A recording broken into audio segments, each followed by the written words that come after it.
দেশত 5 ৰাজ্যৰ নিৰ্বাচনৰ প্ৰচাৰ অভিযান চলি আছে। ইতিমধ্যে প্ৰথম পৰ্যায়ৰ নিৰ্বাচন অনুষ্ঠিত ভোটগ্ৰহণ অনুষ্ঠিত হৈ গৈছে ছত্তীশগড়ত, মিজোৰামৰ ভোটগ্ৰহণ প্ৰক্ৰিয়া সমাপ্ত হৈছে।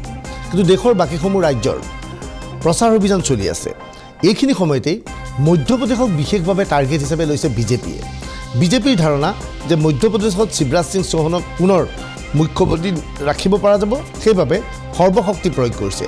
আৰু মধ্যপ্ৰদেশত বিভিন্ন নেতা ব্যস্ত হৈ পৰাৰ সময়তেই অসমৰ মুখ্যমন্ত্ৰী হিমন্ত বিশ্ব শৰ্মাকো মধ্যপ্ৰদেশত প্ৰচাৰ অভিযানত ব্যস্ত ৰাখিছে বিজেপিৰ নেতৃত্বই।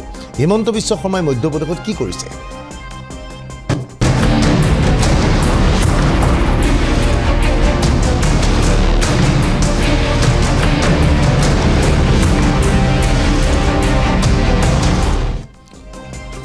মধ্যপ্ৰদেশত শিৱৰাজ সিং চৌহানৰ বিৰুদ্ধে কংগ্ৰেছে ব্যাপক হাৰত প্ৰচাৰ চলাইছে। কংগ্ৰেছৰ মুখ্যমন্ত্ৰী পদপ্ৰাৰ্থী হৈছে কমল নাথ। এতিয়া কমল নাথৰ বয়সক লৈ বহু বিতৰ্ক হৈছে। কমল নাথে নিজৰ বয়স ৭৫ বুলি কয় যদিও শিৱৰাজ সিং চৌহানৰ মতে কমল নাথৰ বয়স ৮০ বছৰৰ অধিক। যি কি নহওক, সৌসিদিনা কমল নাথৰ জন্মদিন পাৰ হৈ গ'ল। জন্মদিনত কেক কটাক কেন্দ্ৰ কৰি এটা নতুন বিতৰ্কৰ সূচনা হৈছে। টেলিভিছনৰ স্ক্ৰীণত এইবাৰ কমল নাথৰ জন্মদিনৰ দৃশ্য আমি দেখুৱাব বিচাৰিছোঁ। জন্মদিনত এইদৰে কমল নাথে কেক কাটিছে। কমল নাথে যিটো কেক বনোৱা হৈছিল, সেই কেকটোৰ হনুমানৰ প্ৰতীক চিহ্ন আছিল। আমি এইফালৰ পৰা দেখুওৱা নাই, দেখিব পৰা নাই, কিন্তু কমল নাথৰ ফালৰ পৰা দেখা এটা হনুমান মূৰ্তি আছিল। এই হনুমানটোৰ কেকটোক কমল নাথে কাটে। এইদৰে কমল নাথৰ সমৰ্থকসকলে ফুলৰ থোপা উপহাৰ দিয়ে। কেকৰ পিছফালে থিয় হৈ থকা ব্যক্তিজনে কমল নাথক কেকটো কাটিবলৈ দিয়া হয়। বিভিন্নজনে ফুলৰ থোপা দিয়ে আৰু কমল নাথে তেওঁৰ জন্মদিন উপলক্ষে হনুমানৰ প্ৰতীক চিহ্ন থকা এই কেকটো কাটে। এই কেক কটাই চাওক কমল নাথে কেনেকৈ কেক কাটিবলৈ গৈছে। এক কথাত ক'বলৈ গ'লে কেক কাটি জন্মদিৱস উদযাপন কৰিছিল কমল নাথে।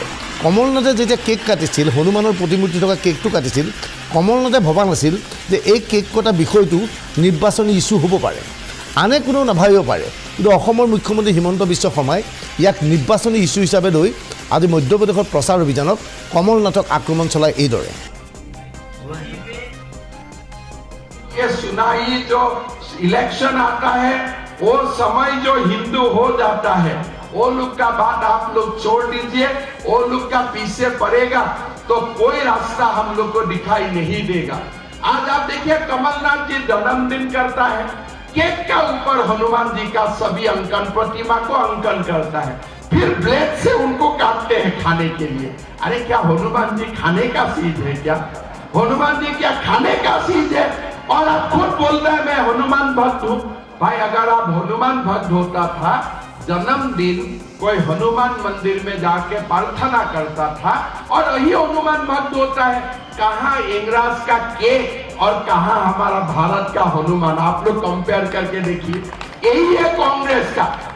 अभी हमारा भूपेश बघेल जी ने छत्तीसगढ़ में एक महादेव ऐप निकाला है। वो कोई बेटिंग ऐप जहां के 500 करोड़ रुपया का घोटाला हुआ। मैंने छत्तीसगढ़ में परसों दिन बोला, अरे कोई ऐप निकालना ही था, भूपेश ऐप बना देता था, हिमंत ऐप बना देता था, क्यों महादेव को पकड़ के ले आया ये सब काम में? एक छत्तीसगढ़ में महादेव को ऐप में ले आते हैं और यहाँ कमलनाथ जी हनुमान को केक में लेके आते हैं। आप देखिए, यहाँ हनुमान जी को केक में लेके आते हैं। मैं कमलनाथ जी को मिला नहीं बहुत दिन, मिलने से मैं बोलूंगा कि आपको अपना हनुमान भक्त दिखाना ही है, तब दूसरा काम कर सकता था। क्यों केक में तो कोई केक में अंडा भी होता है, हनुमान तो निरामिष होता है कंप्लीटली। आप जाके हनुमान को केक में उठा लिया।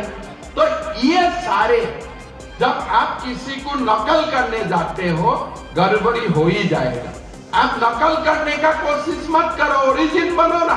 2018 सन का पहले कभी किसी ने सुना था कमलनाथ जी और हनुमान जी का बारे में? कोई दिन वो हनुमान मंदिर नहीं जाते थे। लेकिन अब जब उनको लगा कि देश में हिंदू को अपमान करके अभी और कोई मुख्यमंत्री नहीं बन सकता है, तब वो लोग हिंदू बनने का नाटक शुरू। मुख्यमंत्री दायित्व लोৱাৰ পিছৰ পৰাই বা মুখ্যমন্ত্ৰী দায়িত্ব লোৱাৰ আগৰ পৰাই অসমত অৰুণোদয় আঁচনি চলি আছিল। অৰুণোদয় আঁচনিৰ জৰিয়তে নিৰ্বাচনৰ বতৰত বিজেপিয়ে যথেষ্ট মহিলা ভোটাৰৰ সহায় লাভ কৰিছিল। আচলতে মধ্যপ্ৰদেশ নিৰ্বাচনৰ প্ৰাক মুহূৰ্তত আজিৰ প্ৰায় এটা বছৰৰ পূৰ্বে মধ্যপ্ৰদেশত শিৱৰাজ সিং চৌহানক সাক্ষাৎ কৰি হিমন্ত বিশ্ব শৰ্মাই অসমৰ অৰুণোদয় আঁচনিৰ বিষয়ে অৱগত কৰিছিল। লগে লগে মধ্যপ্ৰদেশত অৰুণোদয়ৰ লিখিয়াকৈ লাডলি বেহেনা বুলি এখন আঁচনি লোৱা হৈছিল। সেই আঁচনিৰ জৰিয়তে মহিলাসকলক অৰুণোদয়ৰ দৰে ধন দিয়া হয়। আজি হিমন্ত বিশ্ব শৰ্মাই মধ্যপ্ৰদেশত শিৱৰাজ সিং চৌহানক প্ৰশংসা গাবলৈ গৈ কয় যে প্ৰকৃততে শিৱৰাজ সিং চৌহানৰ এই আঁচনিয়ে তেওঁ চুৰি কৰিছিল। এইদৰে মন্তব্য কৰে আৰু শিৱৰাজ সিং চৌহানৰ প্ৰশংসাত পঞ্চমুখ হৈ পৰে অসমৰ মুখ্যমন্ত্ৰী। जो थोड़ा अमीर घर का है, ट्यूशन होता है, वही मेडिकल सीट मिल जाता था, लेकिन शिवराज जी ने निर्णय किया ना 5% मेडिकल सीट शासकीय स्कूल से जो पढ़ के निकालता है उनके लिए संरक्षण होगा। मैं यहाँ सुना और जाके आसाम में मैं तुरंत इंप्लीमेंट कर दिया। मैं यहाँ में लाडली बहना स्कीम का बारे में सुना और असम में जाके मैं वो भी इंप्लीमेंट कर दिया।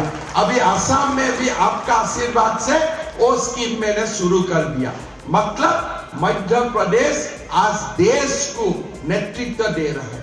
मध्य प्रदेश आज देश को सिखा रहा है। मैं 1.5 करोड़ माताओं को नहीं दे पाया। असम में मैं 30 लाख माताओं के लिए लाडली बहना स्कीम 1250 रुपया स्टार्ट कर दिया यहाँ से सीख के। लेकिन हाँ, मेरा संसाधन थोड़ा कम है, मैं 1.5 करोड़ को नहीं दे पाता हूँ, लेकिन आज कम से कम मध्य प्रदेश पूरा भारत को प्रेरणा दे रहा है। लास्ट टाइम जो मैं मध्य प्रदेश आया 2 स्कीम यहाँ से लेके गया, लाडली बहना स्कीम और मेडिकल में सरकारी स्कूल का विद्यार्थियों के लिए 5% सीटों का रिजर्वेशन। মধ্যপ্ৰদেশৰ নিৰ্বাচনৰ বাবে আজি হিমন্ত বিশ্ব শৰ্মাই এক ৰোড শ্ব'ত অংশগ্ৰহণ কৰে। হিমন্ত বিশ্ব শৰ্মাই ৰোড শ্ব' মন কৰক, যথেষ্ট সংখ্যক বিজেপি কৰ্মী আগবাঢ়ি আহিছে এই ৰোড শ্ব'ত।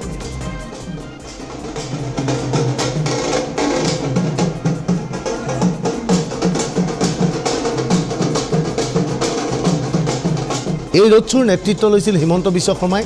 পথৰ দুয়োকাষে যথেষ্ট সংখ্যক লোকৰ সমাগম ঘটিছিল আৰু অসমৰ মুখ্যমন্ত্ৰীক মধ্যপ্ৰদেশৰ নাগৰিকে আদৰণি জনাইছিল। এইদৰে যথেষ্ট ঢাক ঢোল বজাই হিমন্ত বিশ্ব শৰ্মাই এই ৰোড শ্ব'ত অংশগ্ৰহণ কৰে। হিমন্ত বিশ্ব শৰ্মাই মধ্যপ্ৰদেশত ৰোড শ্ব'ত অংশগ্ৰহণ কৰাৰ সময়তেই মধ্যপ্ৰদেশৰ ইন্দোৰত আজি আন এক ৰোড শ্ব'ত অংশগ্ৰহণ কৰে প্ৰিয়ংকা গান্ধীয়ে। এইবাৰ কংগ্ৰেছৰ নেত্ৰী প্ৰিয়ংকা গান্ধীৰ ৰোড শ্ব'তলৈ মন কৰক। প্ৰিয়ংকা গান্ধীৰ ৰোড শ্ব'তো যথেষ্ট সংখ্যক লোকৰ আগমন ঘটিছিল। কংগ্ৰেছৰ সপক্ষে বিশেষকৈ কমল নাথৰ নেতৃত্বত কংগ্ৰেছ চৰকাৰ হোৱাৰ আশাত প্ৰিয়ংকা গান্ধীয়ে এইদৰে ইন্দোৰত এক বিশাল ৰোড শ্ব'ত অংশগ্ৰহণ কৰে। কিন্তু এইখিনি সময়ত এটা বেয়া খবৰ, ইণ্ডিয়া এলায়েন্সৰ অন্যতম অংশীদাৰ দল আম আদমি পাৰ্টীয়েও আজি মধ্যপ্ৰদেশত আপৰ পাৰ্টীৰ ৰোড শ্ব'ত অংশগ্ৰহণ কৰে। আম আদমি পাৰ্টীৰ এই ৰোড শ্ব'ত অংশগ্ৰহণ কৰিছিল কেজৰিৱাল আৰু ভগৱত সিং মান। এই দুইজনে আপৰ পাৰ্টীৰ হৈ এটা ৰোড শ্ব'ত অংশগ্ৰহণ কৰে। অৰ্থাৎ ইণ্ডিয়া এলায়েন্সৰ মধ্যপ্ৰদেশত ভাঙোন ঘটিছে আৰু দেখা গৈছিল যে আনকি ইতিমধ্যে সমাজবাদী পাৰ্টীৰ ফালৰ পৰাও নিৰ্বাচনত মধ্যপ্ৰদেশ ৰাজস্থানত নিজৰ প্ৰাৰ্থী দিছে আৰু অখিলেশ যাদৱে বাৰে বাৰে কংগ্ৰেছক আক্ৰমণ কৰিছে। আজি মধ্যপ্ৰদেশত নিৰ্বাচনী প্ৰচাৰ অভিযানত অংশগ্ৰহণ কৰি প্ৰিয়ংকা গান্ধীয়ে ৰামায়ণৰ সাধু কয়, হনুমানৰ সাধু কয়। হঠাৎ হনুমানৰ কথা কংগ্ৰেছ নেতৃত্বৰ মনত পৰিছে এইকেইদিন সাংঘাতিক ধৰণে। হনুমানৰ প্ৰসংগ প্ৰিয়ংকা গান্ধীয়ে কিয় উত্থাপন কৰিছিল সেয়া শুনক প্ৰিয়ংকা গান্ধীৰ ভাষণৰে। इस कथा का एक मुख्य संदेश है। क्या संदेश है ये? कि जब अन्याय होता है तो हमें उस अन्याय से लड़ना चाहिए। जब ऐसा राज होता है जिसकी कुनीतियों से नुकसान होता है जनता का, तो हमें उसका प्रतिकार करना है। यही मुख्य संदेश है रामायण का भी और रामायण का इस कथा का भी। तो देखिए, यहाँ सावेर आकर ये कहना जरूरी है कि 2018 में आपने एक सरकार चुनी। लोकतंत्र है इस देश में। जो सरकार आपने चुनी वो आप ही की बनाई हुई सरकार थी। और जिस तरह से अहिरावण ने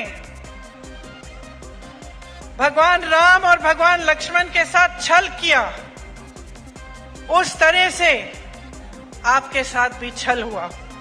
कुछ बहुरूपियों ने छल कपट करके आपकी सरकार का अपहरण किया, आपकी सरकार चोरी की, मतलब चोरी कर ली, आपका लोकतंत्र चोरी कर लिया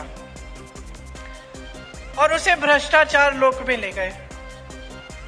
अब उसे वापस कौन लाएगा? अगर आप हनुमान नहीं बनेंगे आज के दिन में, तो यहां से जो छल शुरू हुई, आपकी धरती से जो छल शुरू हुई, जिसकी वजह से आप 3.5 साल और एक ऐसी सरकार को भुगत रहे हैं जिसे आपने चुना ही नहीं,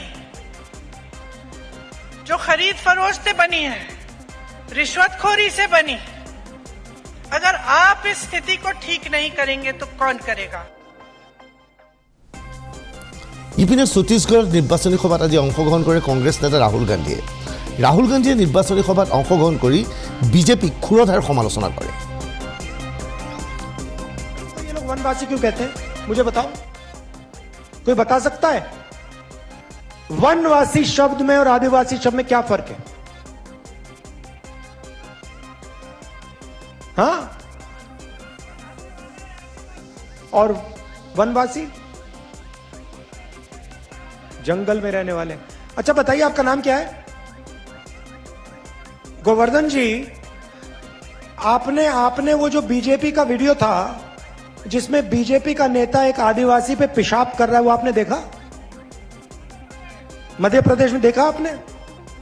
आपने कभी बीजेपी के किसी नेता को जानवर को पर पेशाब करते हुए देखा है? तो बीजेपी के नेता जानवर पर पेशाब नहीं करते, मगर आदिवासी पर पेशाब कर रहे हैं। देखिए, आदिवासी शब्द के अंदर गहराई में बहुत जरूरी चीज छुपी हुई है।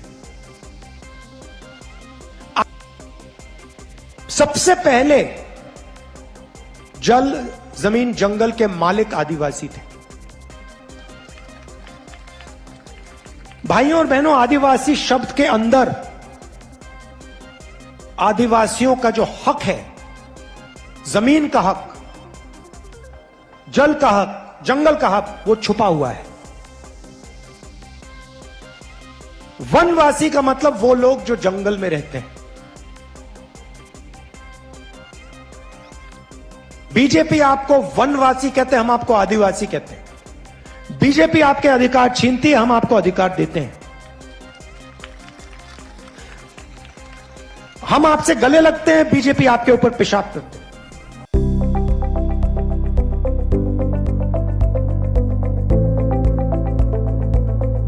NB নিউজ, সহজ সৰল ভাষাত নৱভাৰতৰ কথা।